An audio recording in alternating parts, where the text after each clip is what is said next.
जौनपुर के एक छोटे से गांव में रहने वाली सोनी कुमारी एक खूबसूरत और साहसी लड़की थी। उसका दिल गोपालगंज के रहने वाले रमेश यादव यानी राज के लिए धड़कता था।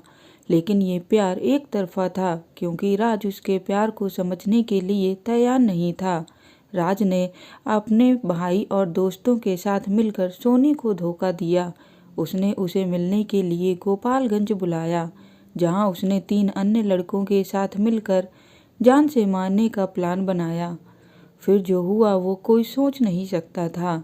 चेहरे के पास सटाकर कट्टे से गोली मार दी जाती है।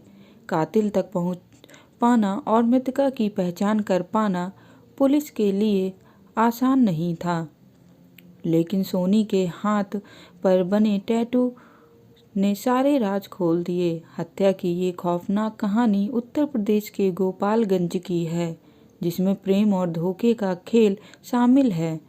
यह घटना बीते साल के फरवरी के महीने में हुई थी। प्रेम कहानी जो कि बाद में नफरत में बदल जाती है, जिसकी वजह से एक जवान लड़की की हत्या हो जाती है। सोनी कुमारी की मुलाकात कुछ साल पहले राज से हुई और वे दोस्त बन गए। उनकी दोस्ती इतनी बढ़ जाती है कि वे एक दूसरे से प्यार करने लगते हैं।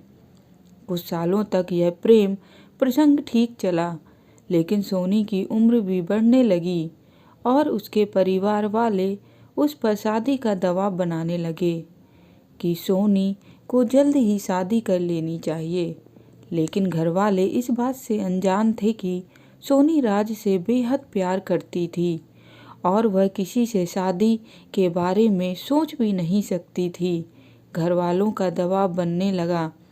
सोनी को अब समझ नहीं आ रहा था कि वह क्या करे। उसने कई बार राज से इस बारे में बात करने की कोशिश की, लेकिन राज हर बार कुछ न कुछ कहकर बात को टाल देता था।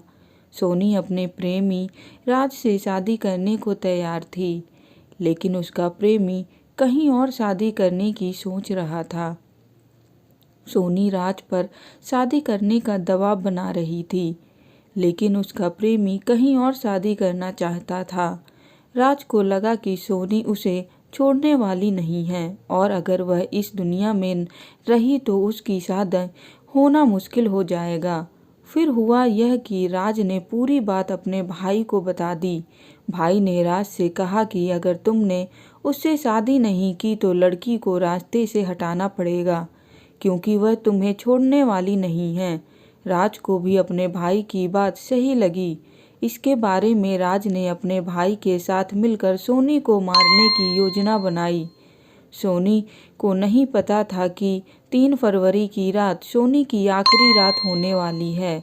राज ने 3 फरवरी को सोनी को गोपालगंज बुलाने के लिए बुलाया और अपने भाई के साथ मिलकर उसकी हत्या कर दी।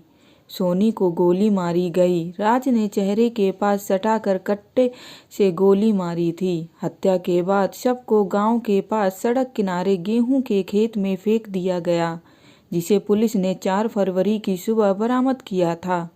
पुलिस ने सूचना के आधार पर टेक्निकल एविडेंस को बरामद किया और लड़की की हत्या में शामिल 3 अपराधियों को गिरफ्तार किया। इनमें प्रेमी का भाई और पवन कुमार शामिल है। वही फरार प्रेमी समेत अन्य अपराधियों की गिरफ्तारी के लिए पुलिस छापेमारी कर रही है। अपराधियों ने जिस तरह से चेहरे के पास सटाकर कट्टा से गोली मारकर उसकी लड़की की कत्ल किया था, उससे कातिल तक पहुंच पाना और मृतका की पहचान कर पाना पुलिस के लिए आसान नहीं था। लेकिन कहते हैं ना, कानून के हाथ लंबे होते हैं और पुलिस से कोई बच नहीं पाता है। लाश के हाथ में टैटू था। पुलिस ने जांच शुरू की तो टैटू के जरिए 9 फरवरी को पता चला कि बॉडी यूपी के जौनपुर की रहने वाली सोनी यादव की है। टेक्निकल सेल और एसआईटी की टीम ने टैटू से हत्या की तफ्तीश शुरू की और कातिल अपराधियों की पहचान कर उन्हें गिरफ्तार कर लिया। लड़की की भी पहचान हो गई और उसके परिजनों को सूचना देकर बुलाया गया है।